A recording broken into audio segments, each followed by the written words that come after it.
In the grand scheme of the Galactic Confederation, peace talks were supposed to be boring. That was kind of the point. Boring meant predictable. Predictable meant safe. Safe meant everybody got to keep their various anatomical appendages attached to their bodies where they belonged. Admiral Krixna of the Zolaxian Diplomatic Corps had supervised exactly 247 peace negotiations in her distinguished career. Her six-tentacled frame had stood tall through territorial disputes between the methane-breathing Quibbins and the crystalline Vex. She'd mediated trade agreements between the hive-minded Krall and the fiercely individualistic Paxtons. She'd even once prevented nuclear war by convincing the Torgal Republic that the Mixian Empire's ambassador had not, in fact, insulted their spawning rituals but had merely suffered from an unfortunately timed facial spasm. But this was different. I don't care if the Crystonians have been fighting the Durax for 3 centuries. Krixna gurgled into her communication device, all 6 eyes blinking in sequence to indicate extreme stress. Find me a solution that doesn't involve planetary annihilation. Her assistant, Glorb, a gelatinous being who had the unfortunate habit of leaving slime trails on important documents, wobbled nervously. Admiral, we've tried everything in the diplomatic handbook. The Crystonians refuse to acknowledge the Durax as sentient, and the Durax have already composed victory songs about the extinction of all Crystonians. They've even set them to catchy tunes. Krixna slumped over her hovering desk, her normally vibrant purple skin fading to a dull lavender. This conflict has destabilized 3 sectors. If we don't find a solution, the Galactic Council will intervene directly. She shuddered, her tentacles curling tightly against her torso. You know what that means. Bureaucracy, Glorb whispered, a small bubble of terror forming at his crown. Exactly. Forms. In triplicate. With the old-style quantum signatures. Krixna's voice dropped to a horrified whisper. The kind that give you temporal displacement if you make a mistake. Glorb oozed backward slightly.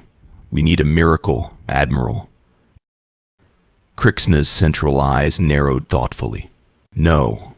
What we need is something neither side expects. Something so unexpected that they'll be too surprised to continue their conflict. Like what? We've tried neutral mediators from 57 different species. We need something unpredictable. Something that will shock both sides into cooperating just to protect themselves from the alternative. Her tentacle reached for the secure database terminal. Computer, show me a list of sentient species not currently affiliated with the Galactic Confederation. The holographic display flickered, scrolling through obscure species from the galactic fringe. Krixna scrolled past the gaseous wefts, too easily ignited in tense situations, the telepathic ghoul, ethical concerns about privacy, and the time-dilated Spexians, who took 50 years to form a single sentence. Then she saw it, a small, insignificant planet on the edge of a spiral arm. The inhabitants called it Earth. Computer, give me a brief on these humans. What followed was a security brief that made all 6 of Krixna's hearts skip simultaneously. Perfect, she whispered, a dangerous gleam in her eyes. Glorb, contact the humans. We need one of their diplomats. Immediately. Glorb quivered. But, Admiral, if this report is accurate, they're exactly what we need. Krixna's skin brightened to a confident violet. When conventional diplomacy fails, you don't need another diplomat. You need a threat. 3 weeks later, Krixna stood in the Confederation's grand spaceport, nervously adjusting her formal tentacle wraps. The human ship had just docked, and according to protocol, she should be feeling optimistic about this new diplomatic avenue. Instead, she was desperately trying to remember if her species' life insurance policies covered death by diplomatic innovation. Admiral Glorb oozed up beside her. The human representative has arrived. Excellent, Krixna lied, wondering if it was too late to request a transfer to waste management on Sector 9's asteroid mines. The airlock hissed open, and Krixna steeled herself to meet the legendary human. Based on the security briefs, she expected a terrifying creature perhaps 8 feet tall with razor-sharp claws and acidic saliva. Instead, out walked, well, something disappointingly ordinary. The human stood on 2 legs like many species, had only 2 arms ending in primitive 5-digit manipulators, and possessed a single head with a bizarrely flat face. At about 5'10", Commander Thomas Jenkins was downright underwhelming. "Heya," the human said, extending one of its manipulators. "Commander Jenkins, Earth Diplomatic Corps. Call me Tom." Krixna hesitantly wrapped a tentacle around the offered appendage. "Admiral Krixna, Galactic Confederation. On behalf of our governing body, I welcome you to Celestial Station Alpha." Jenkins grinned, revealing flat, obviously inefficient teeth. "Nice digs. Got any coffee around here? The freezer on my ship broke, and I've been on synthetic caffeine for 2 weeks. Tastes like fermented socks." Krixna blinked in confusion. "I don't know what coffee is, but our nutritional synthesizers can replicate most molecular compounds." "Good enough for me." Jenkins hoisted a small bag over his shoulder. "So, where's this big peace conference?" The brief said something about warring species and centuries of conflict. Sounds like Tuesday back home. As they made their way through the station, other diplomats stopped and stared. Some backed away. Others activated personal shielding devices. One Malosian diplomat actually molted in fear, leaving behind a perfectly shaped exoskeleton as it fled. Jenkins frowned.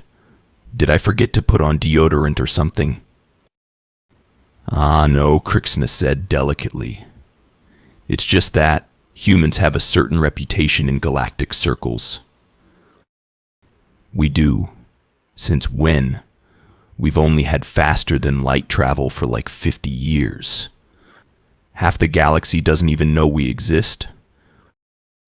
A small diplomatic delegation from Proxima Centauri skittered past, their eye stalks rigid with terror. "Apparently," Krixna said dryly, "word travels fast." When they reached the diplomatic quarters, Krixna's communication device buzzed. She excused herself to answer it in the corridor. "Have you lost your mind?" The holographic face of High Chancellor Vox filled her vision, his 12 nostrils flaring in sequence. "A human? At a peace conference?" "With respect, Chancellor," Krixna replied calmly, "conventional approaches have failed. We need someone unconventional." "Unconventional? That's like saying supernovas are slightly warm. Do you know what humans are capable of?" "I've read the reports." "Reports don't capture it. They drink poison for enjoyment. They expose themselves to radiation for cosmetic purposes. Their recreation involves deliberately falling down frozen mountains. They heal from injuries that would kill any reasonable species. And their history is exactly why I chose them," Krixna interjected. "Chancellor, Both the Crestonians and Durax believe they're the most fearsome species in the galaxy. They need to be recalibrated. Vox's hologram sputtered. This is madness. If this fails, we face exactly the same outcome as if we'd done nothing. At least this way we have a chance. The Chancellor's image flickered as he sighed. Very well, but keep that human contained. And for the love of all celestial bodies, don't let it get hungry. When Crixna returned, she found Jenkins examining a decorative plasma sculpture with disturbing intensity. So this is basically contained lightning, right? He asked, poking the force field. Please don't touch that, Crixna said quickly. It's hot enough to vaporize carbon-based life. Jenkins pulled his hand back. Cool. Hey, about this peace conference, what exactly am I supposed to do? The brief was pretty vague. Crixna hesitated.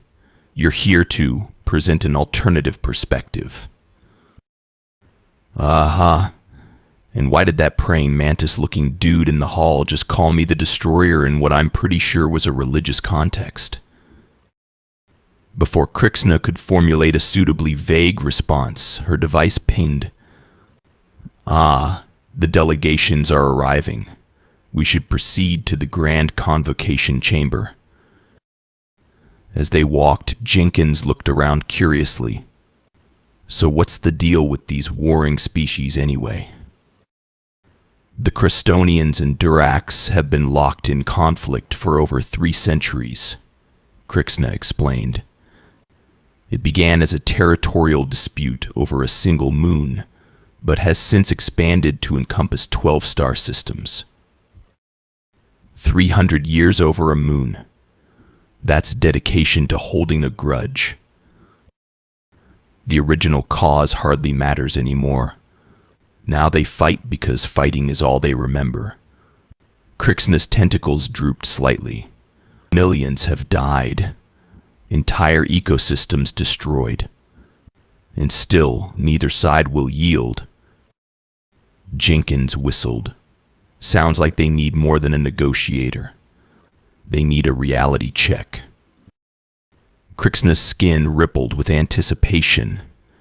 Precisely, Commander. Precisely. The Grand Convocation Chamber was designed to inspire awe, with its transparent ceiling revealing the swirling nebula beyond and walls embedded with luminescent minerals from 1,000 worlds. Normally it worked. Today, however, the chamber was filled with tension thick enough to cut with a ceremonial Durax battle cleaver which, incidentally, General Vrax had insisted on bringing to the peace talks for cultural purposes. I will not sit across from these gelatinous abominations, thundered General Vrax, his exoskeleton clicking with barely contained rage. Standing nearly 8 feet tall, the insectoid Durax general dominated his side of the chamber. His compound eyes reflected the light in fractured patterns, and the ceremonial battle scars etched into his carapace glowed an angry red. From the opposite side, Ambassador Quinn of the Crestonians rippled indignantly, her translucent body changing from peaceful blue to irritated orange. We find your solid state equally revolting, General. The universe clearly intended consciousness to flow freely, not be trapped in rigid forms. Between them, Duke Porridge of the neutral systems adjusted his 17 decorative sashes and sighed dramatically. A member of the aristocratic Flubovians, Porridge resembled nothing so much as a sentient collection of purple bubbles with extraordinarily good posture. If we could please maintain decorum, he drawled, his bubbles quivering with practiced indifference. Some of us have gala events to attend later. Crixna cleared her throat, or rather, vibrated her speech membranes in the Zolaxian equivalent. Esteemed representatives, before we begin formal negotiations, I would like to introduce a special mediator who brings a unique perspective to our talks. The chamber doors slid open, and Commander Jenkins strolled in, sipping from a container of what the station's synthesizer had approximated as coffee. Judging by his expression, the approximation was poor. The reaction was immediate. General Vrax's antennae straightened in alarm. Ambassador Quinn solidified slightly, a sign of extreme distress in her species. Duke Porridge's bubbles compressed so quickly that he briefly decreased in volume by 30%. "What," hissed General Vrax, "is that?" "This," Crixna said with forced cheerfulness, "is Commander Thomas Jenkins of Earth, our impartial mediator for these proceedings." Jenkins raised his cup in a casual salute. "Sup. Oh." Ambassador Quinn rippled violently. "A human? Here? In a peace conference? This is an outrage." "I didn't realize the Confederation had developed a sense of humor," General Vrax clicked sarcastically, though his claws remained suspiciously close to his battle cleaver. Duke Porridge simply floated backward several feet. Jenkins looked around, confused. "Okay, I'm starting to get a complex here. What exactly is everyone's problem?" "The problem," Ambassador Quinn gurgled, "is that inviting a human to peace talks is like bringing a supernova to a candle-lighting ceremony." Indeed, General Vrax agreed, momentarily united with his enemy by shared horror. "Your species is legendary for its unpredictability." Jenkins frowned. "Lady, I gotta tell you, until 3 weeks ago we thought we were alone in the universe. How exactly did we develop this reputation?" A tense silence fell over the chamber. Finally, Duke Porridge's bubbles rearranged themselves into what passed for a diplomatic smile. "Perhaps," he suggested, "we should begin with the traditional exchange of cultural information. Since our human mediator seems unaware of certain galactic realities." Crixna seized on this suggestion. "An excellent idea. Let us proceed to the introductory banquet, where we can become better acquainted." As they moved toward the adjoining banquet hall, Jenkins leaned close to Crixna. "Seriously, what's going on? These folks are acting like I'm going to eat them or something." Crixna's skin turned a pale lavender. "Well, actually, there is that incident in the galactic database about humans and their barbecues." "Barbecues? What do?" Jenkins stopped short. "Wait, you don't think we eat sentient species, do you?" "Of course not," Crixna said quickly. Too quickly. "Though there is some debate about your classification of sentient." Jenkins groaned. This is going to be a long conference. The banquet hall was set with an array of nutritional options suitable for all metabolisms present. General Vrax crunched on crystallized minerals. Ambassador Quinn absorbed nutrient mist through her semi-permeable membrane. Duke Porridge elaborately siphoned something fizzy into his uppermost bubbles. Jenkins stared at his plate, which contained what appeared to be moving purple cubes. Is this supposed to be alive?" he asked. "Of course not," Crixna assured him. "It's synthesized protein structures programmed to maximize surface area during consumption." "Very efficient." Jenkins poked one cube, and it squealed. "Right," he said, pushing the plate away. "I'm suddenly not hungry." General Vrax's mandibles clicked in what might have been amusement. "Does the human find our fare unsuitable? Perhaps it prefers something still struggling." "Actually," Jenkins replied with a sudden grin, I was just thinking how familiar this all is. Reminds me of diplomatic dinners back home. Everyone pretending to enjoy the food while secretly plotting how to stab each other in the back. A shocked silence fell over the table. How refreshingly direct, Duke Porridge commented, his bubbles darkening with interest. See, where I come from, Jenkins continued. Leaning back in his chair, we figure if you're going to sit down with someone you hate, you might as well be honest about it. You too. He pointed between General Vrax and Ambassador Quinn. Have been fighting so long you've forgotten why. But you're still here, which means some part of you wants this to end. Ambassador Quinn solidified indignantly. The Crestonians remember every atrocity committed by the chitinous monsters.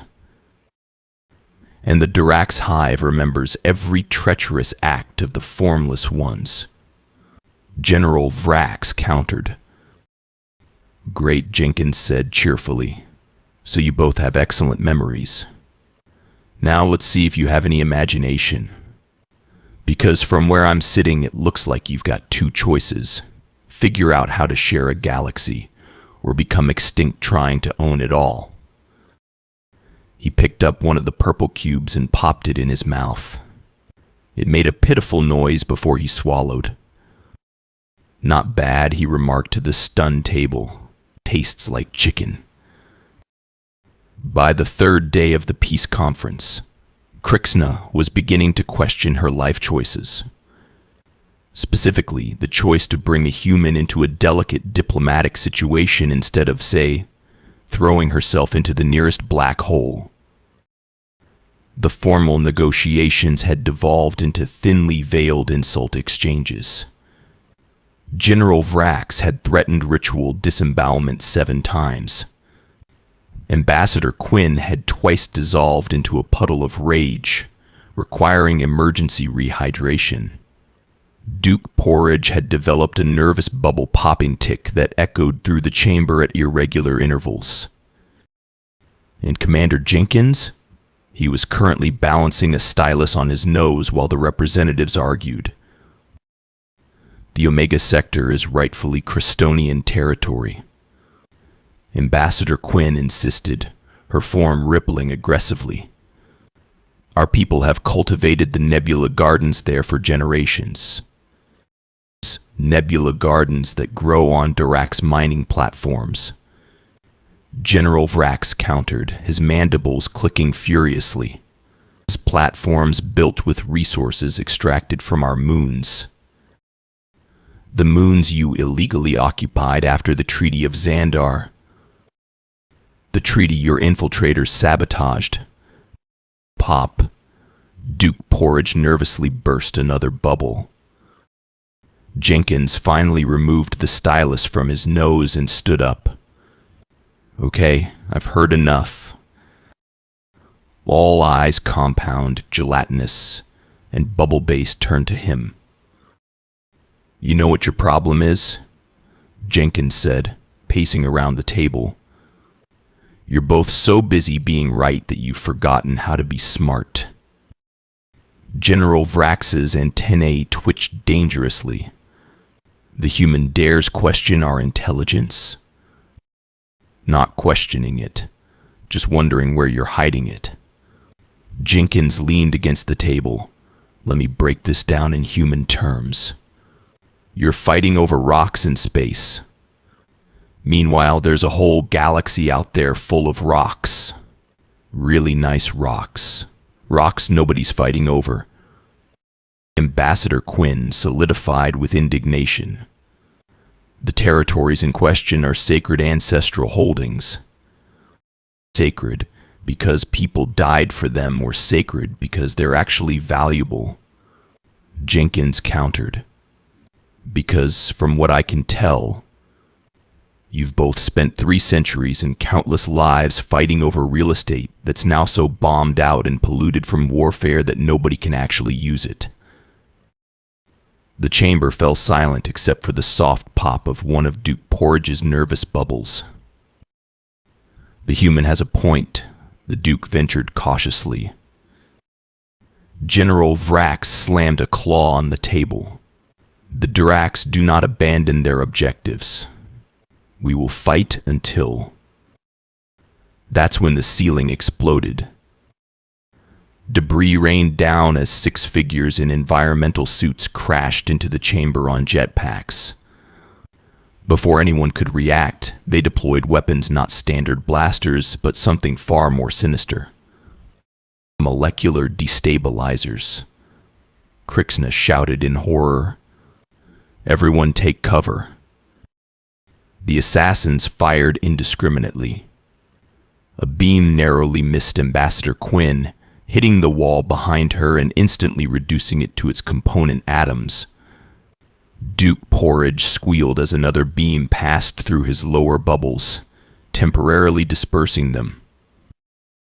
General Vrax had already drawn his ceremonial battle cleaver and was attempting to deflect shots, his exoskeleton providing some protection. The security forces were scrambling to respond, but the attack had caught everyone by surprise. Everyone except Jenkins. With a speed that seemed impossible for his species, the human vaulted over the conference table, grabbed a decorative plasma sculpture, and hurled it at the nearest attacker.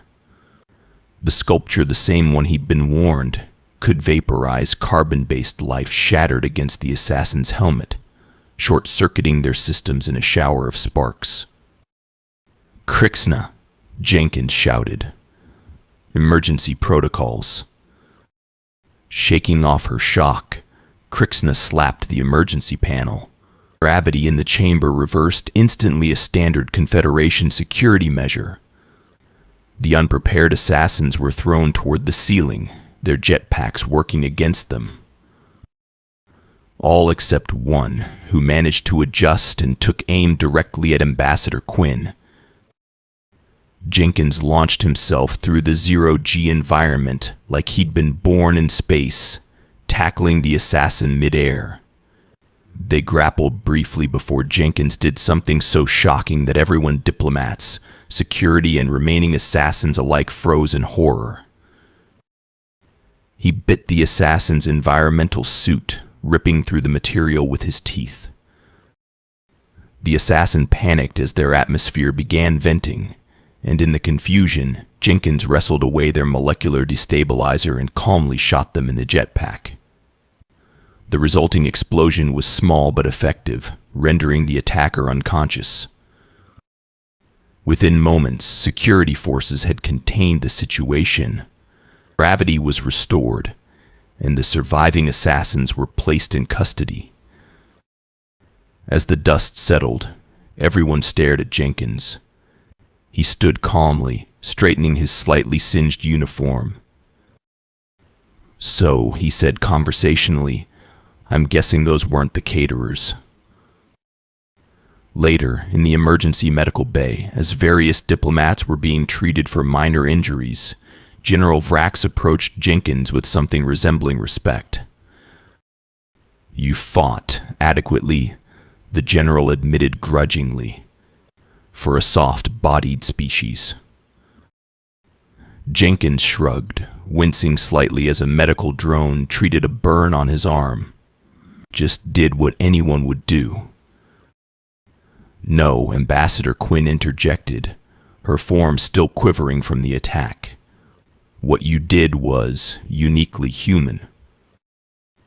"Indeed," added Duke Porridge, who was having his damaged bubbles carefully reinflated. "The way you used your mouth parts as a weapon. Most disturbing." "That," Jenkins looked confused. I needed to disable him quickly, and my hands were occupied. Seemed logical. Krixna, who had been conferring with security, joined the group. The assassins were mercenaries, hired by someone who wanted these peace talks to fail. "Well, they sure succeeded in bringing us together," Jenkins remarked dryly. "Nothing like shared trauma to build bridges." "There is something I don't understand," Ambassador Quinn said. studying Jenkins curiously. You moved without hesitation toward danger. You used your body as a shield. You risked death. That's kind of our thing, Jenkins replied. Humans are pretty good at running toward trouble. But why?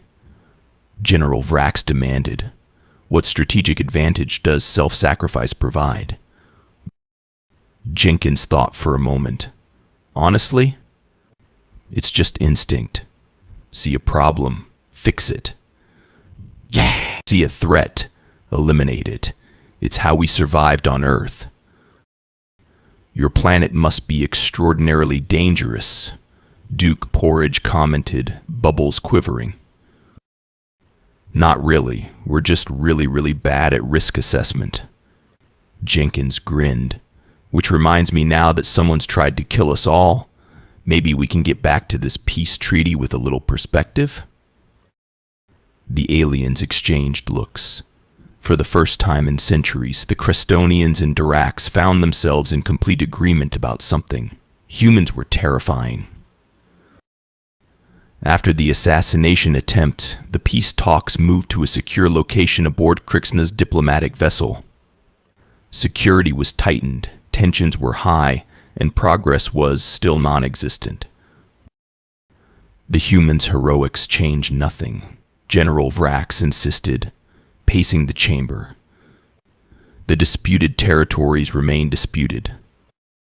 For once, I agree with the General, Ambassador Quinn replied, her surface rippling with frustration. Though I appreciate Commander Jenkins' intervention, it does not resolve our fundamental conflicts. Jenkins, who had been unusually quiet since the attack, suddenly stood up. Okay, I've got an idea, he announced. But it's not exactly in the standard diplomatic playbook. Krixna's skin turned a worried shade of gray. Commander, perhaps we should discuss this privately first. No time for that, Jenkins replied. Here's the deal. You're all approaching this like it's a negotiation. It's not. It's a relationship. Duke Porridge's bubbles rearranged in confusion. I beg your pardon? Where I come from, when people are stuck in a situation together, sometimes the best thing to do is get drunk. A stunned silence followed this pronouncement. You propose we voluntarily impair our cognitive functions? General Vrax clicked incredulously. During peace negotiations? Exactly. Jenkins grinned. Look, you've all been thinking too clearly for too long. Sometimes you need to shake things up. Krixna's tentacles twisted nervously. Commander, Confederation protocol strictly prohibits intoxication during formal proceedings. Jenkins finished for her. Yeah, I read the handbook. That's why we're going to call this an informal cultural exchange. Before anyone could object further, Jenkins produced a small flask from his uniform pocket. This, he declared, is whiskey. Human diplomatic fuel. You brought poison to peace talks. Ambassador Quinn's form rippled with alarm. It's not poison if you enjoy it, Jenkins countered. And where I come from, sharing a drink is a sign of trust. So, who's first? To everyone's surprise, Duke Porridge floated forward. The Flubovian Diplomatic Corps prides itself on cultural adaptability. I shall participate in this ritual. Jenkins poured a small amount into a cup, which Duke Porridge carefully absorbed into his uppermost bubble.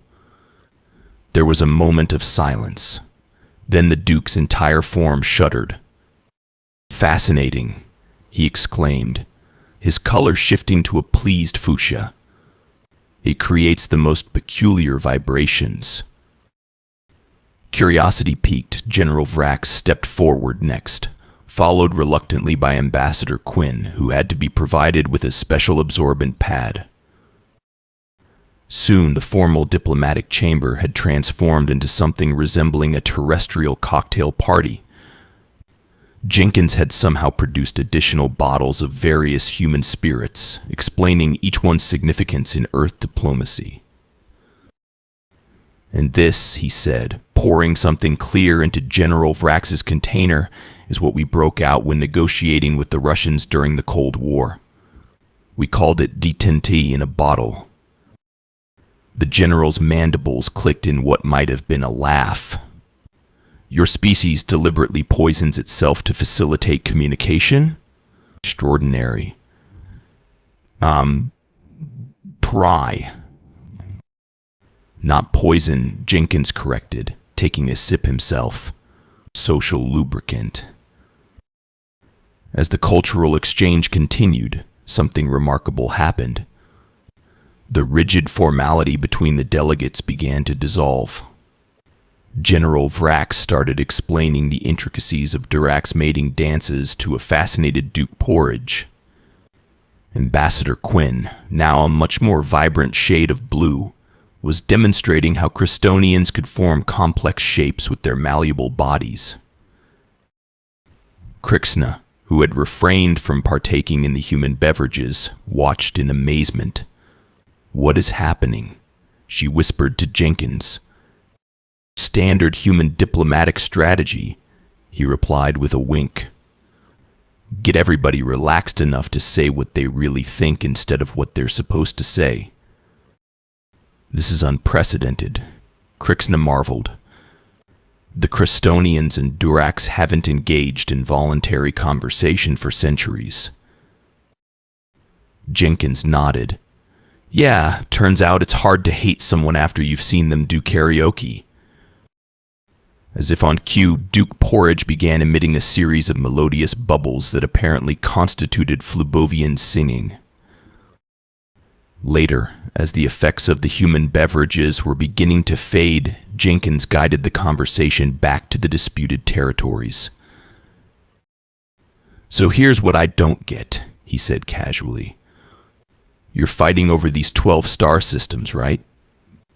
But from what I understand, neither of you can actually use them because they're too damaged from fighting." "They are our ancestral claims," General Vrax insisted, though with less vehemence than before. "Sure, but what good is claiming a radioactive wasteland?" Jenkins pressed. "What if, and I'm just spitballing here, what if you declared the whole area a memorial zone? Neither side owns it. Both sides maintain it. A reminder of what happens when war goes on too long." Ambassador Quinn, still slightly more fluid than usual, rippled thoughtfully. "A joint memorial. It would require cooperative restoration efforts," Duke Porridge noted, his bubbles arranging into what passed for a contemplative expression. "Exactly," Jenkins said.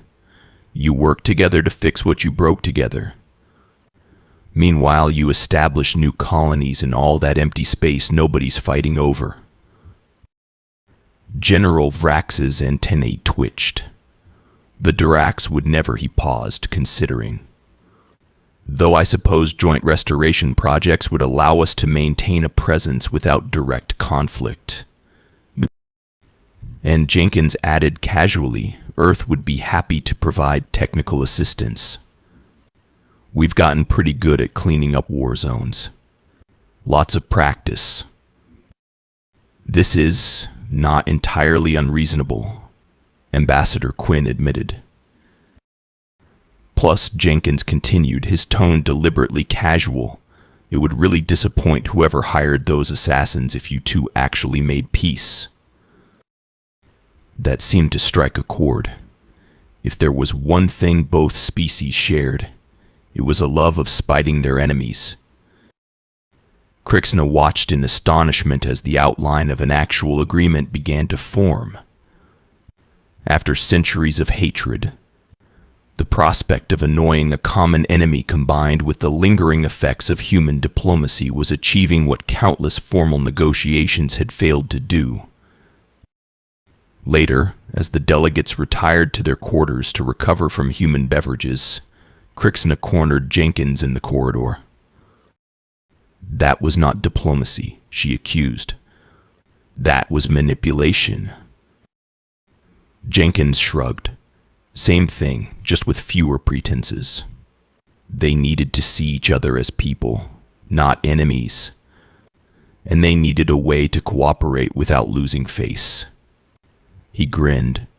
Plus, they're both terrified of what humans might do if they don't behave.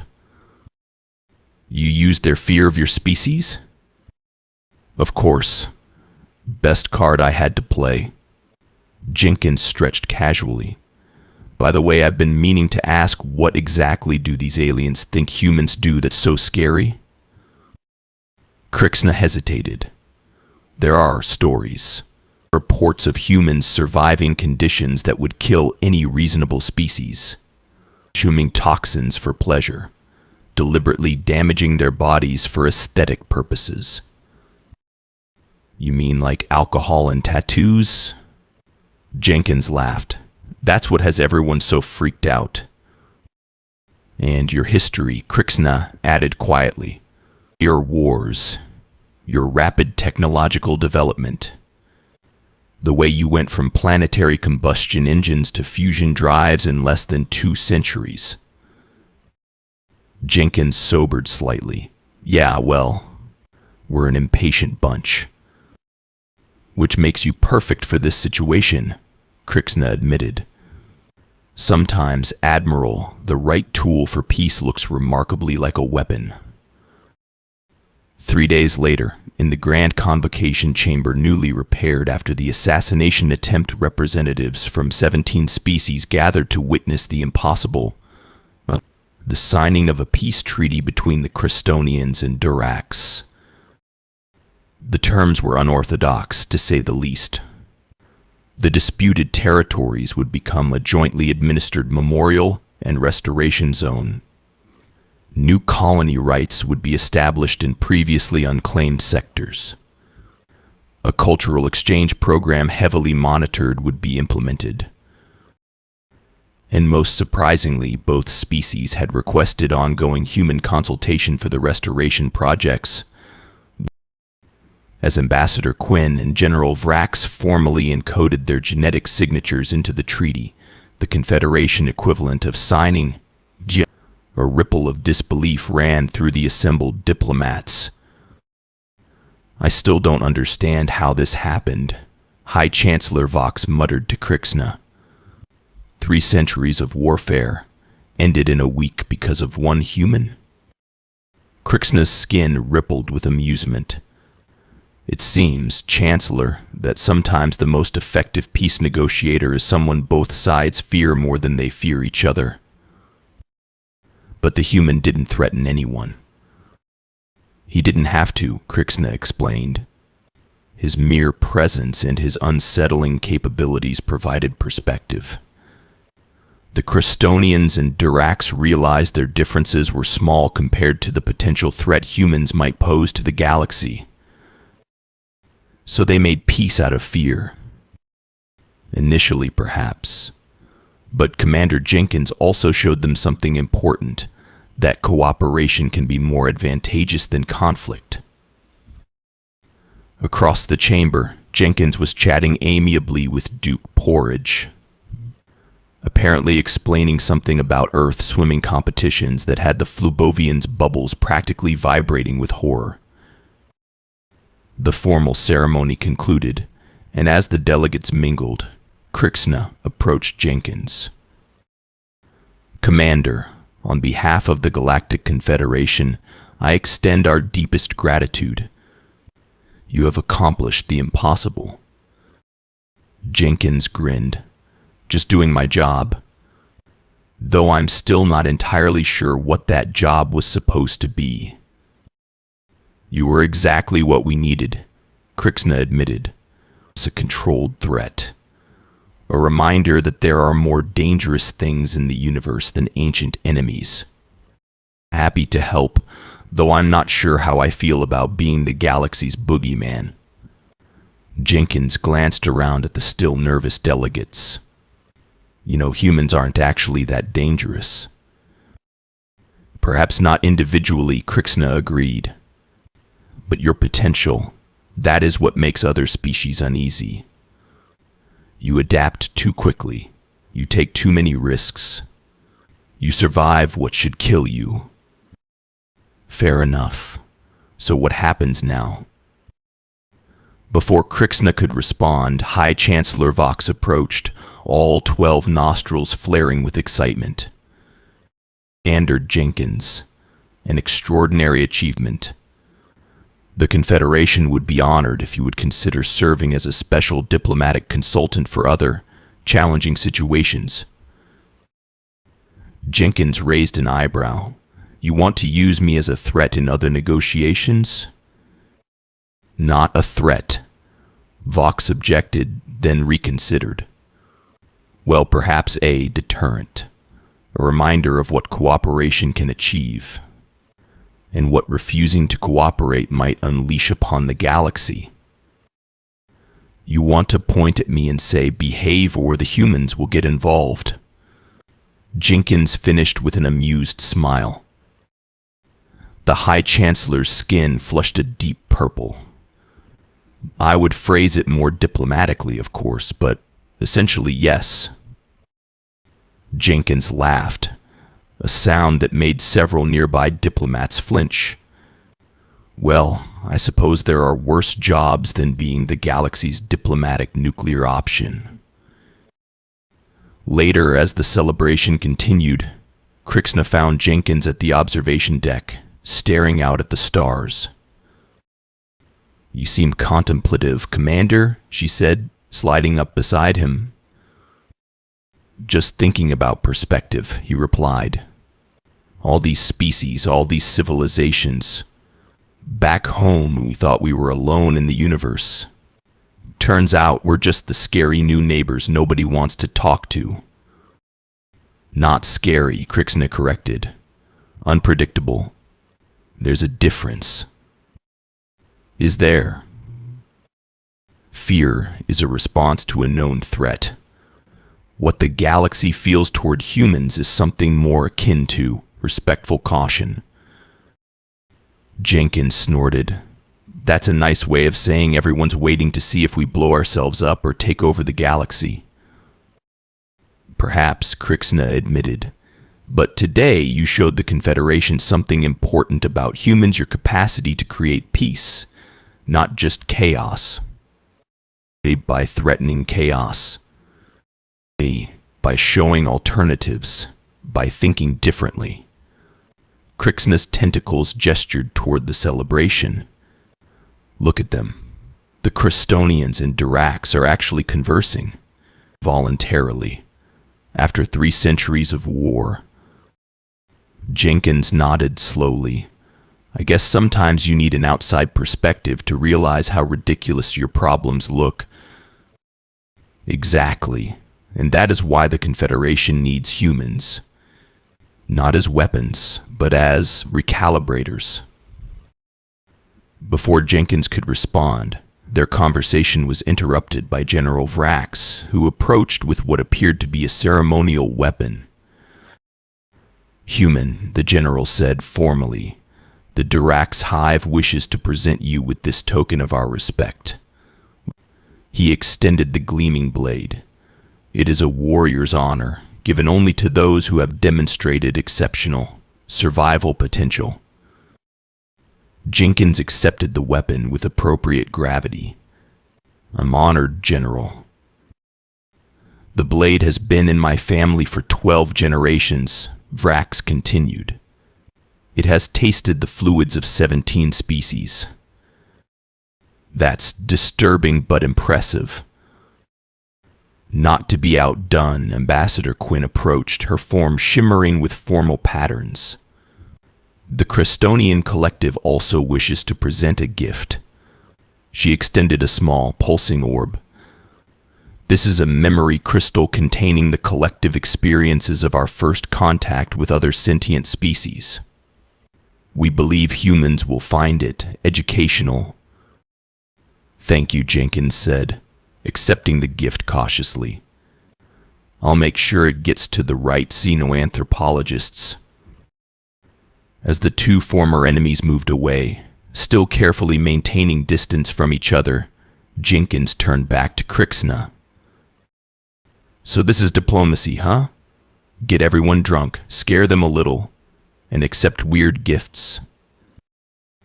"In essence," Krixna agreed, her skin rippling with amusement. "Though I believe you have introduced several innovative variations to the standard protocol." "Wait until they see what we do at the after-party," Jenkins grinned. The High Chancellor approached again, this time with an official-looking data pad. "Commander, if you would consider our offer to serve as a special consultant, the Confederation would be most grateful. We have several ongoing conflicts that might benefit from the human approach."